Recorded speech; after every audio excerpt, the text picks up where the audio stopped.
অবস্থানকে সম্পূর্ণ অস্বীকার করি। আমাদের পিঠ দেওয়ালে লেগে গেছে বাঙালি।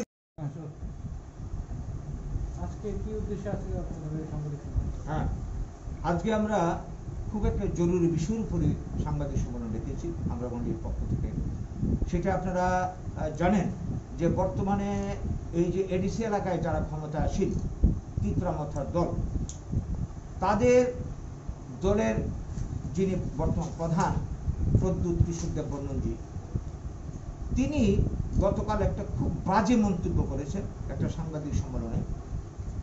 সেটা কি, তিনি বলেছেন যে ত্রিপুরাতে সাংবাদিকরা আপনাদের মধ্যে কে প্রশ্ন করেছিলেন যে ত্রিপুরাতে বর্তমানে যে বিভিন্ন রাজনৈতিক দল আছে, আমরা বাঙালির নাম ধরে তিনি বলেছেন যে আমরা বাঙালি একটা একটা হীন পার্টি, একটা নিচু পার্টি, অবজ্ঞার সুরে, যতটা অবজ্ঞা করা যায় সে অবজ্ঞার সুরে অভদ্রভাবে অশিষ্টাচারভাবে তিনি এ ধরনের মন্তব্য করেছেন।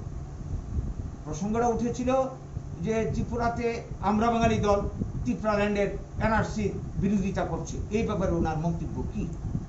তো এটা জবাব দিতে গিয়ে তিনি এইভাবে মন্তব্যটা করলেন। এটা কোনো রাজনৈতিক দলের লোকের কাছ থেকে, নেতার কাছ থেকে, কোনো ভদ্রলোকের কাছ থেকে এই ধরনের মন্তব্য, এই ধরনের বক্তব্য কেউ কোনোদিন আশা করতে পারে না। রাজনৈতিক দল একে অপরের সমালোচনা করবে, সমালোচনা রাখা হয় কর্মসূচির উপর, তার নীতিমালার উপর, কিন্তু এই ধরনের তুচ্ছ তাচ্ছিল্যভাবে এই ধরনের অপমানকর মন্তব্য আমরা কোনো অবস্থাতে আমরা মেনে নিতে পারি না। এই মন্তব্য শুধু আমরা বাঙালির উপর করা হয়নি, গোটা বাঙালি জাতিকে তিনি অপমান করেছেন আমরা মনে করি। কারণ তার বক্তব্য আমরা শুরু থেকে আমরা লক্ষ্য করছি, ত্রিপুরাতে যখন তিনি রাজনীতি করতে আসেন বলেছিলেন পুইলা জাতি উলু পার্টি, এই হচ্ছে তার রাজনৈতিক দর্শন। এবং এডিসিতে ক্ষমতায় দখলের প্রাক মুহূর্তে আজকে আমরা বাঙালিকে উনি অবজ্ঞা করছেন, কিন্তু আমরা বাঙালির ভয়ে উনি ভীত।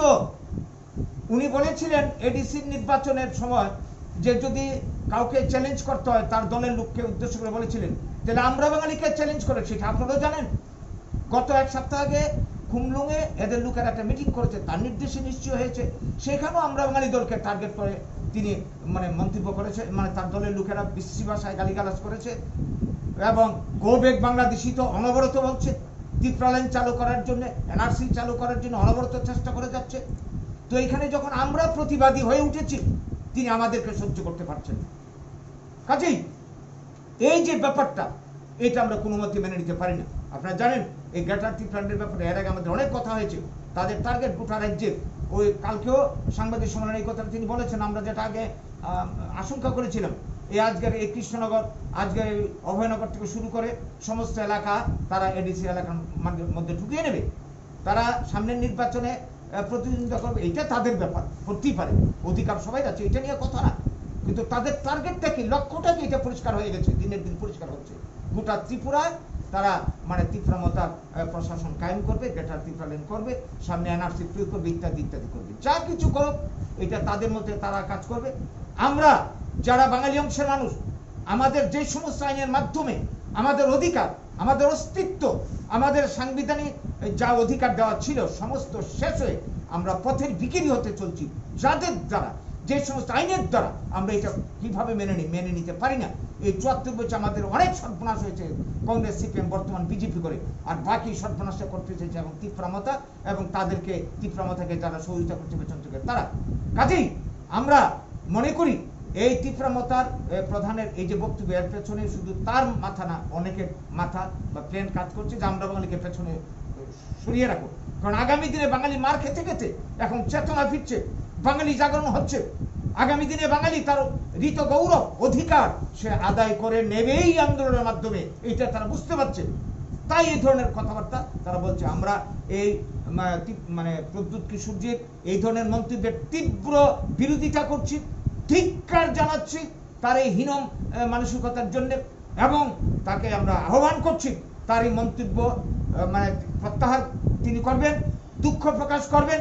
যদি তা না করেন, বাঙালিকে কেউ চোখে আঙুল দিয়ে বাঙালিকে কেউ দমন করে রাখতে পারবে না। পারিনি ইংরেজ, পারিনি উর্দু সাম্রাজ্যবাদ, এটা যাতে এরা ভুলে না যায়, বাঙালির অতীত যাতে তারা মনে রাখে, সেই সঙ্গে তাদেরকে স্মরণ করিয়ে দিতে চাই প্রদ্যুৎ বাবুদেরকে, যে বাঙালি ত্রিপুরার ভূমিপুত্র, যে বাঙালির দৈহিক বৌদ্ধিক মানসিক শ্রম এবং অর্থ দিয়ে এই ত্রিপুরা গড়ে উঠেছে, এই অতীতকে যারা ভুলে যায় তারা অকৃতজ্ঞ। এই গুরুমারা বিদ্যা প্রয়োগ করা হচ্ছে বাঙালির উপর। এই বাঙালিরই না জনজাতিদেরকে এই ত্রিপুরা ভারত ত্রিপুরা লেখাপড়া শিখিয়েছে, পোশাক পরিচ্ছদ পড়তে শিখিয়েছে, কৃষিকাজ, ব্যবসা বাণিজ্য, রাজনীতি সবকিছু শিখিয়েছে, সবকিছু তারা ভুলে গেছে। কাজে এইভাবে চলতে পারে না। আমরা চাই এই ত্রিপুরাতে জনজাতি বাঙালি সবাই মিলে মিশে আমরা এখানে থাকবো, সমান অধিকার নিয়ে থাকবো। এইটাকে যারা অস্বীকার করে বাঙালি সর্বনাশ করতে চান তাদের দিন শেষ। বাঙালি জাগছে, আর নয়। সামনের 2023 এরা স্বপ্ন দেখছে ত্রিপুরা দখল করবে মাথা।